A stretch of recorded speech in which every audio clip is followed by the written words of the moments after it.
친한 친구 3명만 있어도 성공한 인생이다 라는 말 다들 아마 지겹게 들으셨을 겁니다. 하지만 나이가 점점 들어가고 어쩐지 혼자가 자꾸 편해진다. 분명 혼자 있고 싶은데 외로운 건 또 싫다. 계속 사람들과 관계를 이어가지만 마음은 너무 불편하고 혼자는 있고 싶고. 여러분이 너무 예민하고 아니면 너무 복잡한 사람이라서 그럴까요? 너무 깊게 생각하지 마시고요. 지금부터 넓고 얇고 대신 편하게 관계 맺는 법 한번 살펴보죠.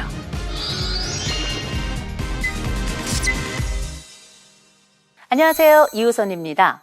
나이 들수록 혼자가 편하다고 얘기하는 사람들은 어떤 이유 때문일까요? 혼자가 편하다고 말하는 사람들은 대개 보면 너와는 관계가 불편하다.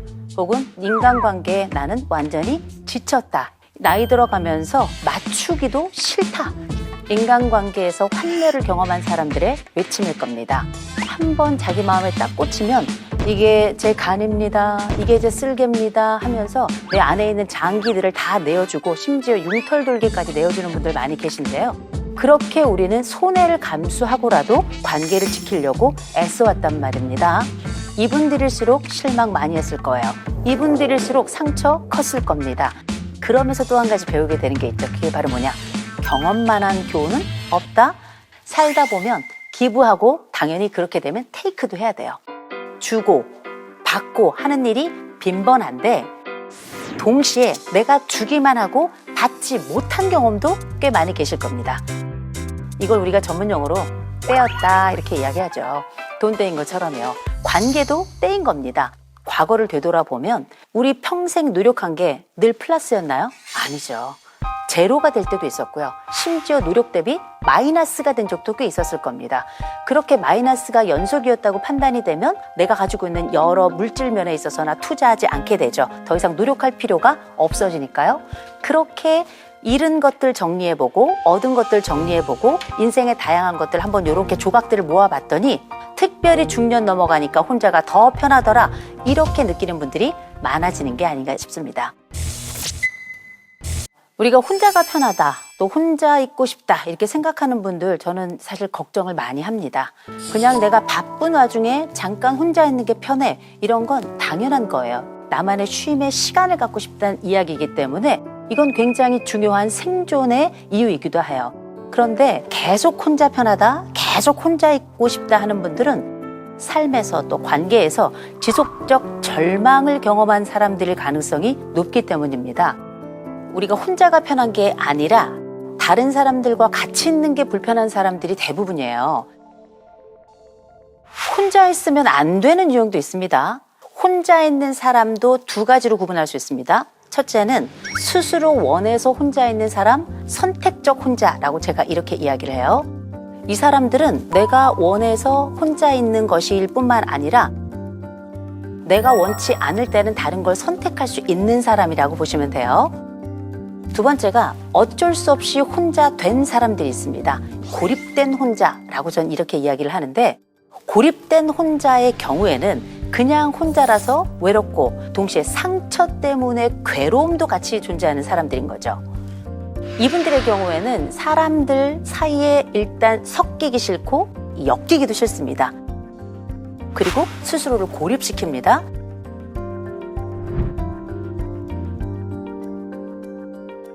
그러면 이게 그 사람의 성격적 문제나 혹은 그 사람이 가지고 있는 어떤 잘못의 문제인가? 저는 그렇게 보지 않고요. 왜 그 사람은 그렇게 되었을까? 이 사람을 둘러싼 주변 환경을 살펴보는 시선이 굉장히 중요하고 필요할 겁니다. 동시에 이 사람들이 나올 수 있을 만한 여건을 찾고 이 사람 내부의 안정, 심리적 안정을 위한 방법을 찾는 거 굉장히 중요할 텐데 이 이유는 딱 하나예요. 혼자 남겨진 채 무기력하게 있는 시간은 독약과 같습니다.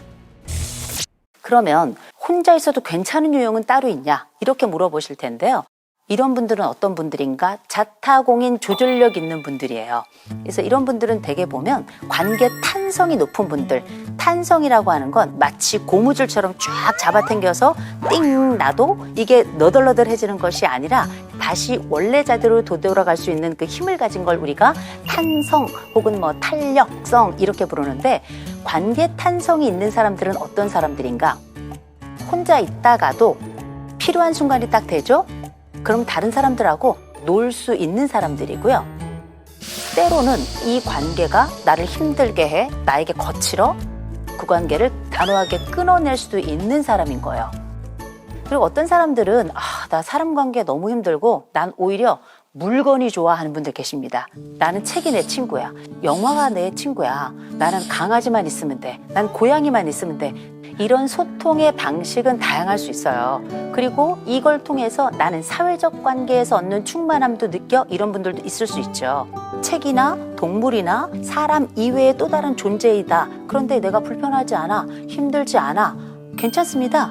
완전한 단독자가 아니라면 나쁘지 않아요.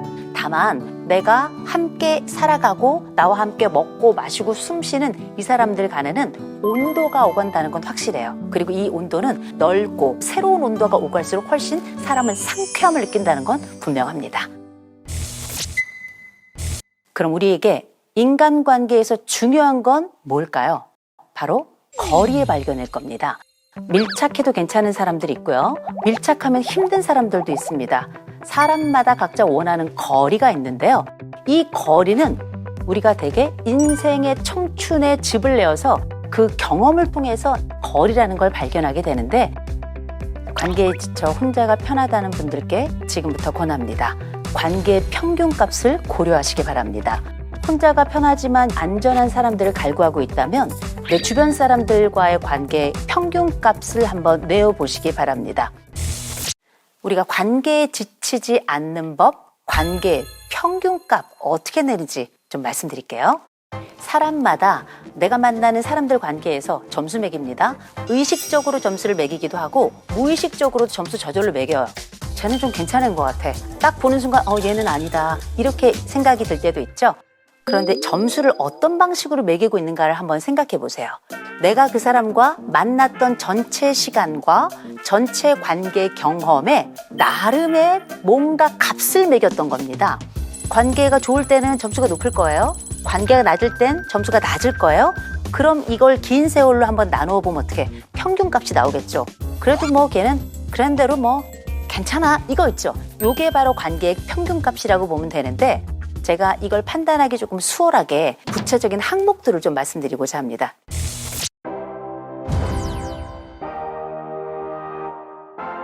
가장 첫 번째, 인간성. 인간성이란 뭘 이야기하는가? 의리인 거죠. 의리, 이거 있죠? 사람에 대한 약속을 지키고 그 사람을 보호하고자 기꺼이 나서고자 하는 그 마음, 그 의리가 어느 정도 있는가? 또 착한 심성도 그 안에 들어갈 겁니다. 왜 어른들이 하는 얘기 있죠. 얘가 마음은 착해. 저 이 얘기 진짜 싫어하거든요. 근데 사람이 착하기도 참 어렵습니다. 착하다는 얘기는 늘 안전한 사람인 거예요. 이걸 저는 인간성 영역 안에 한번 넣어봤고요. 두 번째, 협력성. 협력성은 우리가 얼마나 도움을 주고받는가. 내가 요청할 때 이 사람이 나를 도울 수 있는 사람이고 나도 돕고 싶은 사람인가. 또 그 사람이 나에게 얼마나 공감해 주는가. 내가 이야기할 때 얼마나 웃어주는 사람인가. 이것도 협력성에 들어갑니다. 세 번째, 재미. 너무 웃긴 사람들 있잖아요. 저는 그 사람들 존경해요. 그 사람들은 정말 인생을 즐겁게 해주는 사람들인데 이런 사람들은 저는 꼭 제 옆에 두고 있습니다. 네 번째, 매너. 아무리 우리가 친해도 지켜야 될 매너가 있죠. 예의 중요하고요. 동시에 다른 사람과 함께 있을 때 나를 존중해 주는가. 이건 매너 이상이에요. 예의와 존중이죠. 다섯 번째, 모델링. 쟤한테 이거 하나는 정말 배울 게 있어 하는 친구들 있죠. 따봉이에요. 이 5가지 항목들을 각각을 제일 높은 점수를 10점, 가장 낮은 점수를 1점이라고 보세요. 1점에서 10점 사이에 내 친구, 그 사람의 인간성은 몇 점인가? 요거 합치면 몇 점? 요거 35점 정도 되죠. 그럼 어떻게? 이게 전체 항목이 5개였으니까 이걸 5로 나누는 거예요. 제 생각엔 총점이 7점이 넘으면 전 이 사람들은 괜찮다고 생각해요. 그리고 전체 항목들 중에 하나라도 아주 높은 점이 있다. 전 이것만으로도 사귀고 유지할 괜찮은 친구라고 저는 생각을 합니다. 다만 여기서 우리가 꼭 짚고 넘어가야 될 게 있어요. 그게 바로 뭐냐? 점수를 너무 박하게 주는 분들이 있단 말이에요. 그럼 이런 분들은 다음 생에도 친구가 없죠. 그러면 이 평균값을 너무 높게 갖는 것, 곧 기대 평균값이 너무 높은 것도 문제지만 또 평균값을 너무 낮추는 분들도 있어요. 그러면 형편없는 인간도 내 친구라고 생각할 수 있거든요. 전 7점 이상 된다면 그 사람은 괜찮은 사람이 아닐까라고 말씀을 좀 드려봅니다. 자, 그러면 관계의 평균값은 어떻게 조절해야 될까요? 일단 만날 수 있는 사람들은 다 내 친구가 될 가능성 안에 넣었으면 좋겠어요. 대학에 가면 성적이 A, B, C, D, F 이렇게 나누어져요. A라는 건 뭐냐면 정말 엑셀런트한데 이게 A고요. B, 잘했네. B도 잘한 거예요. C, 괜찮아. D는 노력 좀 해야 되겠는데 F는 꽝이죠. 그래서 제가 10점 중에 7점이 괜찮다고 말씀드렸죠. 이건 엄밀히 말하자면 C에 해당되는 건데 영어로 해볼까요? Not bad. 나쁘지 않아. 나쁘지 않다면, 그만하면 괜찮다면 이 관계는 유지하시기 바랍니다. 그러나 이 평균값을 중심으로 해서 그 언저리 있는 사람들 있죠? 7점에서 뭐 약간 조금 빠지는 것 같기도 하고 7점 정도 되는 것 같기도 하고 그러면 좀 봐주세요. 여러분들이라고 좋은 사람들이겠습니까? 그래서 그 이상의 사람하고 가깝게 지낸다면 너무 좋은 거고요. 그렇지 않다면 그 정도 수준에서 여러분들의 관계의 지점을 찾으시면 좋을 것 같습니다.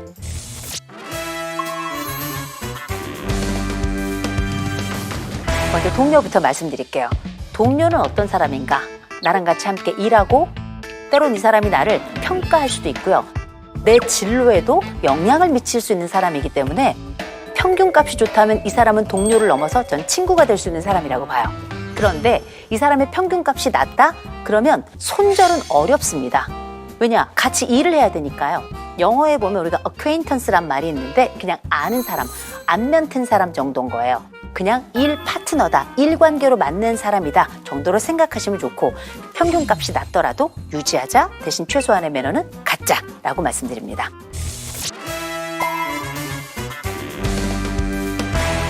인간관계의 일환으로 저는 가족을 볼 수 있다라고 판단하는 사람인데 핏줄이라고 그래서 이 핏줄이 모두가 다 아름답고 그래도 나쁘지 않아라고 하는 게 아니에요. 가족도 해로운 가족 있습니다.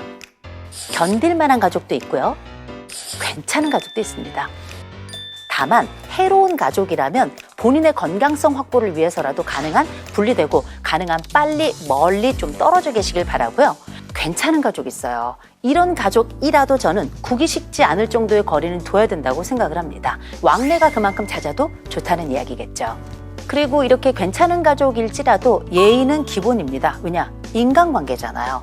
괜찮은 가족도 상처받을 수 있다는 걸 또 기억하시는 거 되게 중요하겠죠. 그러면 친구는 어떠할까? 이 친구는 평균값을 기준으로 볼 때 3점 미만이다 그러면 이번 생에는 안 봐도 될 것 같습니다. 그 친구들은 최소한의 매너만 보이고 어떤 요청을 한다면 그냥 정중히 거절하세요. 대신 3에서 한 7점 정도까지 이 정도 점수에 있는 사람이라면 그냥 아는 정도 지내시고요. 필요한 경우에 한해서 도움을 가볍게 주고받는 정도. 그리고 7점 이상이다. 내 마음을 털어놓을 수도 있고요. 또 상대 생일도 좀 챙겨야 돼요. 경조사도 좀 꼼꼼히 챙기시고요. 왜냐? 인생 친구가 될 수 있는 사람이다 라고 전 생각합니다.